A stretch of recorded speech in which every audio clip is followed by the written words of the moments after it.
लेकिन London land करने से 45 मिनट पहले इस फ्लाइट को बॉम्ब से उड़ा दिया गया। ये दोनों हमले बब्बर खालसा के चीफ तलविंदर सिंह परमार ने कराए थे, जो 1984 में हुए इंडियन गवर्नमेंट के ऑपरेशन ब्लू स्टार का बदला लेना चाहता था। कैसे एफबीआई की वांटेड लिस्ट में शामिल विकास यादव इस केस में रॉ का हाथ हो सकता है क्या? इजराइल की मोसाद और रशिया की केजीबी से इंस्पिरेशन ली है। क्या सब कुछ डिप्लोमेटिक फॉलोआउट में तब्दील होगा? ये एक आने वाला वक्त का सवाल है और ये कहानी अभी खत्म नहीं हुई। इन सब चीजों के बीच में कनेक्शन क्या है और ये एक्चुअली में कितनी बड़ी इंटरनेशनल कंट्रोवर्सी।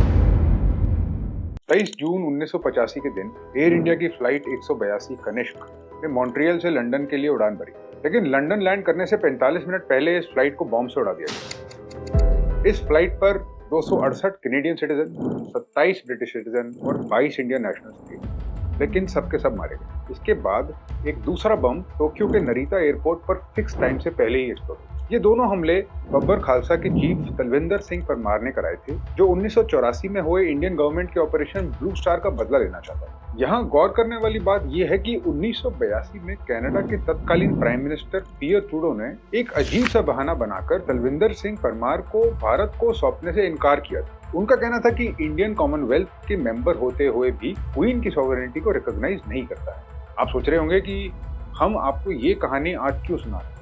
ऐसा इसलिए क्योंकि उस समय कनाडा के प्राइम मिनिस्टर पियर ट्रूडो और कोई नहीं बल्कि कनाडा के current prime minister Justin Trudeau के फादर। आज से 40 साल पहले भी भारत और कनाडा के रिश्ते में वही खटास देखी गई थी जो आज उनके बेटे जस्टिन ट्रूडो के टाइम में देखी। आज हम जानेंगे आखिर इंडिया और कनाडा के इस विवाद का असली कारण क्या है। जस्टिन ट्रूडो भारत विरोधी खालिस्तानी ग्रुप्स का सपोर्ट क्यों करते हैं और ये सपोर्ट सिर्फ पॉलिटिकल नहीं बल्कि खालिस्तानी टेरर नेटवर्क्स और नोटोरियस इंटरनेशनल क्राइम सिंडिकेट्स जैसे कि लॉरेंस बिश्नोई गैंग के बीच का डेंजरस कनेक्शन भी समझना जरूरी है। और अब जो खुलासे हो रहे हैं उसके मुताबिक कैसे एफबीआई की वांटेड लिस्ट में शामिल विकास यादव जैसे लोग extortion, murder for hire plots और खालिस्तानी टेरर सेल्स के लिए काम करते हुए ग्लोबल लॉ एनफोर्समेंट एजेंसीज के रेडार पर आ चुके हैं।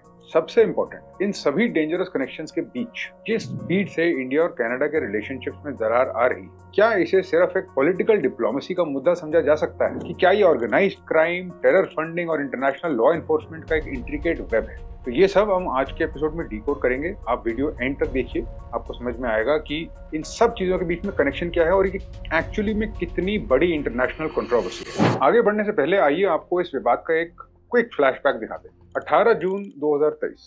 यूं तो इंडिया और कनाडा के रिलेशंस 2015 के बाद से ही कुछ खास नहीं चल रहे थे, लेकिन इनके रिलेशंस में एक ड्रामेटिक मोड़ लास्ट ईयर जून में आया जब वैंकूवर सिटी के सरे एरिया में गुरुद्वारा के बाहर 2 गनमैन ने खालिस्तानी टाइगर फोर्स के हेड हरदीप सिंह निज्जर को गोली मार के हत्या कर दी। ये इंडिया की एनआईए, नेशनल इन्वेस्टिगेटिव एजेंसी की मोस्ट वांटेड लिस्ट में आता है। 2020 में इंडियन गवर्नमेंट ने निज्जर को टेररिस्ट भी डिक्लेयर किया था। पिछले 1 साल से ट्रूडो अपनी इंटेलिजेंस का हवाला देते हुए इंडिया के ऊपर ये इल्जाम लगा रहे हैं कि हरदीप सिंह निज्जर की हत्या में इंडियन एजेंट्स शामिल थे, लेकिन अभी तक वो इसका कोई एविडेंस नहीं दे पाए हैं। उन्होंने अपने इन क्लेम्स में यूएस, यूके, ऑस्ट्रेलिया, न्यूजीलैंड और कनाडा से मिलकर बने 5 आइज अलायंस ग्रुपिंग का सपोर्ट भी हासिल किया है। लेकिन कुछ रिपोर्ट्स कहते हैं कि कनाडा के पास ह्यूमन इंटेलिजेंस और सिग्नल इंटेलिजेंस के इनपुट्स हैं जो इंडियन हाई कमीशन के डिप्लोमेट्स की कम्युनिकेशन को पॉइंट आउट करते हैं। इस पर हमारा विदेश मंत्रालय का कहना था कि प्राइम मिनिस्टर ट्रूडो के ये एलिगेशंस भारत के प्रति उनकी हॉस्टिलिटी को दर्शाते हैं। उनके कैबिनेट में ऐसे लोग भी शामिल रहे हैं जो ओपनली एक्सट्रीमिस्ट और सेपरेटिस्ट एजेंडा को सपोर्ट करते हैं और उन्होंने हमेशा एंटी इंडिया सेपरेटिस्ट एजेंडा को अपने पॉलिटिकल गेन्स के लिए यूज किया है। Cut to October 2024। कनाडा ने निज्जर के मर्डर केस में इंडियन हाई कमिश्नर समेत कुछ डिप्लोमेट्स को पर्सन ऑफ इंटरेस्ट घोषित कर दिया, यानी इनडायरेक्टली वो इस मर्डर में इंडियन डिप्लोमेट्स का भी हाथ बता रहे हैं। जिसके बाद इंडिया ने कनाडा के 6 डिप्लोमेट्स को देश से एक्सपेल करने का ऑर्डर दिया। साथ ही इंडिया ने हाई कमिश्नर संजय कुमार वर्मा को भी वापस बुला लिया। अभी हमने इस पूरे केस की टाइमलाइन के साथ इस केस को समझने की कोशिश की, लेकिन इस पॉइंट तक आते आते आपके मन में ये सवाल आ रहा होगा कि इस केस में रॉ का हाथ हो सकता है क्या? कुछ महीने पहले द गार्डियन ने इसको लेकर एक रिपोर्ट पब्लिश करी जिसमें उन्होंने पाकिस्तानी इंटेलिजेंस के ऑफिशियल्स को कोट करते हुए ये क्लेम किया था कि इंडियन गवर्नमेंट ने 2020 से अब तक पाकिस्तान में लगभग 20 एंटी इंडिया टेररिस्ट को एलिमिनेट किया है और इनका नंबर 2023 में बहुत तेजी से बढ़ा है।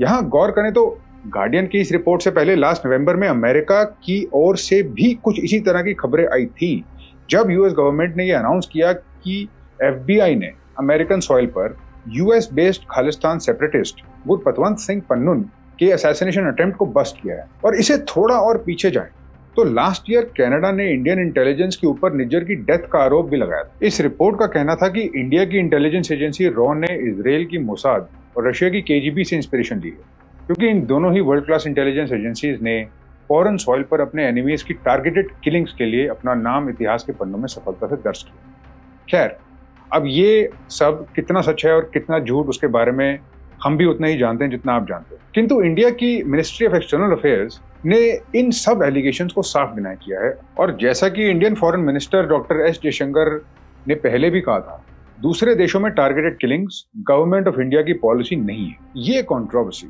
अब सिर्फ कनाडा तक सीमित नहीं रही। जून 2024 में एक और केस सामने आया जब इंडियन नेशनल निखिल गुप्ता को चेक रिपब्लिक से यूएस एक्स्ट्राडाइट किया गया। गुप्ता पर आरोप था कि उसने यूएस कनाडा डुअल सिटीजन और खालिस्तानी सेपरेटिस्ट लीडर गुरपतवंत सिंह पन्नून की हत्या की साजिश रची, जो खालिस्तानी सेपरेटिस्ट मूवमेंट का एक प्रोमिनेंट लीडर है। उन्हें भी इंडिया ने वांटेड टेररिस्ट डिक्लेयर किया है। यूएस प्रोसिक्यूटर्स ने गुप्ता पर आरोप लगाया कि उसने एक हिटमैन को पैसे देके पन्नून के असैसिनेशन को प्लान किया। इस केस के पीछे अलेजिडली विकास यादव, एक इंडियन गवर्नमेंट ऑफिशियल, भी इन्वॉल्व था। इसका एक मेजर कनेक्शन ये है कि यूएस ने इस प्लॉट को लेकर इंडिया के अगेंस्ट अकाउंटेबिलिटी की डिमांड की। कनाडा ने निज्जर केस की तरह ही पन्नून के केस में भी इंडियन इंटेलिजेंस एजेंसीज पर इन्वॉल्वमेंट का आरोप लगा। दोनों केसेस ने इंडिया के डिप्लोमेटिक रिलेशनशिप्स को कॉम्प्लिकेट कर दिया, और पन्नून और निज्जर के केस के बीच पैरेलल जरूर बन सकते हैं। और अब हम बात करते हैं एक और ट्विस्ट की, जो इस पूरे कंट्रोवर्सी में एक नया डायमेंशन ऐड कर देता है, लॉरेंस बिश्नोई गैंग का इन्वॉल्वमेंट। लॉरेंस बिश्नोई गैंग का नाम खालिस्तानी एक्सट्रीमिस्ट नेटवर्क्स के साथ इंक्रीजिंगली लिंक हो रहा है। लॉरेंस बिश्नोई, जो एक नोटोरियस गैंगस्टर है, उसके गैंग के खालिस्तान सपोर्टिंग एलिमेंट्स के साथ काफी डीप टाइप। इनके कई मेंबर्स ने ओपनली खालिस्तान मूवमेंट को सपोर्ट किया है, और लॉरेंस बिश्नोई गैंग ने भारत में कई हाई प्रोफाइल किलिंग्स और एक्सटॉर्शन केसेस को अंजाम दिया है। बिश्नोई गैंग के गनमैन के ऊपर सिद्धू मूसेवाला जैसे प्रोमिनेंट पंजाबी सिंगर्स और पॉलिटिकल फिगर्स के किलिंग्स के भी आरोप लगे हैं, जिसमें खालिस्तानी सेंटिमेंट्स और प्रोपेगेंडा के क्लियर ट्रेसेस मिलते हैं। बिश्नोई का नाम कनाडा के अंडरवर्ल्ड से जुड़े क्रिमिनल्स के साथ भी आता है, जो खालिस्तानी टेरर ग्रुप्स के लिए फंडिंग और सपोर्ट के नेटवर्क को ऑपरेट करते हैं। कुछ रिपोर्ट्स के मुताबिक निज्जर और मूसेवाला के केस में बिश्नोई गैंग के मेंबर्स की डायरेक्ट या इनडायरेक्ट इन्वॉल्वमेंट हो सकती है, जो खालिस्तानी लीडर्स के कनाडा बेस्ड नेटवर्क को स्ट्रेंथन करते हैं। यानी इंडिया और कनाडा के बीच का ये डिप्लोमेटिक डिस्प्यूट सिर्फ पॉलिटिकल या इंटेलिजेंस रिलेटेड नहीं है, बल्कि ऑर्गेनाइज्ड क्राइम नेटवर्क्स का एक बड़ा हिस्सा भी इसमें इंक्लूडेड है। ये गैंग, जो अंडरवर्ल्ड और सेपरेटिस्ट एलिमेंट्स के बीच एक ब्रिज का काम कर रहा है, इस पूरी कंट्रोवर्सी को और भी ज्यादा कॉम्प्लेक्स और डेंजरस बना देता है। लॉरेंस बिश्नोई गैंग का कनाडा में भी बेस होने की वजह से ट्रूडो सरकार के ऊपर प्रेशर है कि वो सिर्फ पॉलिटिकल रीजंस के लिए नहीं, बल्कि लॉ एनफोर्समेंट एंगल से भी इस पूरी सिचुएशन को देखें। लेकिन अब एक बड़ा सवाल ये उठता है कि आखिर Canadian prime minister Justin Trudeau को सिख सेपरेटिस्ट के साथ इन मुद्दों में इतना इंटरेस्ट क्यों है? तो इसका एक बड़ा कारण है उनका वोट बैंक। ट्रूडो का पॉलिटिकल करियर 9 सालों में अपनी पूरी क्रेडिबिलिटी खो चुका है, और आने वाले इलेक्शन में उनकी जीतने की संभावना बहुत कम है। एक इप्सोस पोल ने दिखाया है कि सिर्फ 28% कैनेडियंस को लगता है कि उन्हें री इलेक्शन मिलना चाहिए, और कुल 26% लोग लिबरल पार्टी के लिए वोट देने के लिए तैयार हैं, क्योंकि टेन्योर में कनाडा की इकोनॉमी को भी भारी नुकसान हुआ है। कनाडा के लोग देश में बढ़ रही महंगाई, unaffordable housing, expensive health care, unchecked immigration और अनएम्प्लॉयमेंट के लिए ट्रूडो को ब्लेम करते हैं। ऐसे में कुछ एक्सपर्ट्स का यह भी कहना है कि ट्रूडो भारत पर इल्जाम लगाकर अपने देश की समस्याओं से लोगों का ध्यान बटाना चाहते हैं और सिख वोट्स को अट्रैक्ट करने की कोशिश है, क्योंकि उनकी सभी प्रॉब्लम्स में सबसे बड़ी प्रॉब्लम उनकी खुद की लिबरल पार्टी में एमपीज का बदलता मूड है। सितंबर 2021 के जनरल इलेक्शंस में ट्रूडो की लिबरल पार्टी सबसे बड़ी विनिंग पार्टी बनी थी, लेकिन उसके पास गवर्निंग मेजॉरिटी नहीं थी। वो 338 में से कुल 154 सीट्स ही जीत पाए, जो हाफ वे मार्क से काफी कम थी। और ऐसे में लेफ्टिस्ट एनडीपी के लीडर जगमीत सिंह ने अपने 24 एमपीज के साथ ट्रूडो के साथ हाथ मिलाया, और तभी उनकी सरकार बन पाई। लेकिन अब ट्रूडो की सरकार से एनडीपी का सपोर्ट भी छिनता नजर आ रहा है। लास्ट मंथ जगमीत सिंह ने ट्रूडो की लिबरल पार्टी से अपना सपोर्ट वापस ले लिया और कनाडा के प्राइम मिनिस्टर के लिए अपनी खुद की कैंडिडेसी अनाउंस की। जगमीत सिंह को ही सिख सेपरेटिज्म के साथ ट्रूडो की सिंपैथी और गैंग वॉर वायलेंस का जिम्मेदार माना जाता है। यानी अगर वो अगले साल होने वाले इलेक्शन में प्राइम मिनिस्टर की कुर्सी पे आ जाते तो इंडिया और कनाडा के रिलेशनशिप्स पर और भी ज्यादा बुरा प्रभाव पड़ सकता है। खैर, आज की सिचुएशन पर वापस आएं तो अब आखिरी और सबसे इंपॉर्टेंट सवाल ये है कि इस सब से इंडिया को क्या नुकसान हो सकता है। तो यहाँ एक बड़ी चिंता इंडियन स्टूडेंट्स को लेकर है।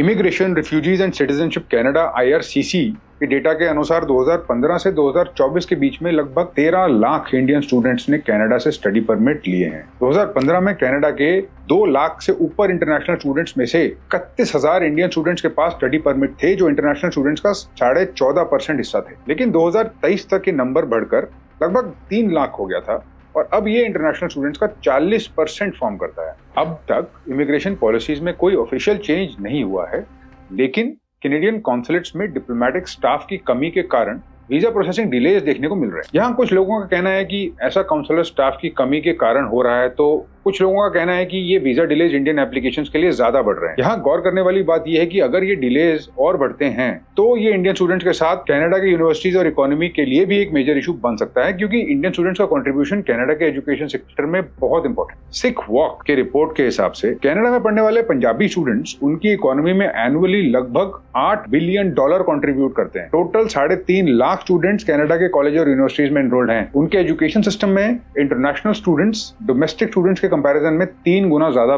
पे करते हैं। इनके लगभग 75% से ज्यादा ट्यूशन फीस इंटरनेशनल स्टूडेंट से आती है और इसमें इंडियन स्टूडेंट सबसे बड़ा हिस्सा कंट्रीब्यूट करते हैं। यहाँ तक कि इनका कंट्रीब्यूशन ओंटारियो की सरकार से भी ज्यादा है। ओवरऑल यहाँ इंडियन स्टूडेंट्स की कंट्रीब्यूशन $20 बिलियन के आसपास है, जो इनके ऑटोमोटिव एक्सपोर्ट्स से ज्यादा है। यानी इंडियंस कनाडा के लिए एक मेजर रेवेन्यू सोर्स बन चुके हैं। अब इतनी बातों के बाद कंक्लूजन की बात करें, ये साफ है कि इंडिया और कनाडा के रिश्ते सिर्फ डिप्लोमेटिक या पॉलिटिकल दरार का नतीजा नहीं है। ये एक इंट्रिकेट वेब है।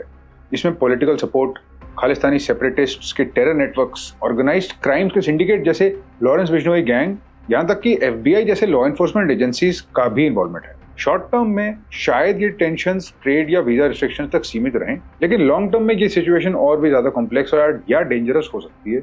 अगर ये सब जल्द रिजॉल्व नहीं होता तो ना सिर्फ इंडिया और कनाडा के ट्रेड और टूरिज्म पर असर पड़ेगा, बल्कि दोनों देशों के इंटरनेशनल स्टैंडिंग पे भी असर पड़ सकता है। और अगर ये क्रिमिनल और टेरर नेटवर्क्स इसी तरह ऑपरेट करते रहे तो ये क्राइसिस केवल पॉलिटिकल नहीं बल्कि सिक्योरिटी का एक बड़ा इंटरनेशनल क्राइसिस भी बन सकता है। तो क्या ये रिश्ते बेहतर होंगे या क्या सब कुछ डिप्लोमेटिक फॉलोआउट में तब्दील होगा, ये एक आने वाला वक्त का सवाल है और ये कहानी अभी खत्म नहीं हुई। आई होप आपको ये वीडियो पसंद आया, इंफॉर्मेटिव लगा। इसमें बहुत अलग अलग पहलू की एनालिसिस करके एक concrete picture of the truth देने की कोशिश करी गई। मैंने कोशिश करा कि एक सिंपल और छोटे तरीके से आपको इन सब अलग अलग एंगल्स का एक ब्रीफ समरी मिले, और अगर आपको उससे कुछ समझ में आया या असर हुआ तो इसको शेयर कीजिए उन लोगों के साथ जिनको पूरी की पूरी कहानी नहीं पता है। और मुझे बताइए कमेंट्स में कि आप किस टाइप के वीडियो देखना चाहेंगे, किस टाइप के एनालिसिस जानना चाहेंगे, आपके कंफ्यूजन के पॉइंट्स क्या हैं और आपके लिए किस टाइप का कंटेंट बनाना अच्छा रहेगा। Thank you for watching and all the best.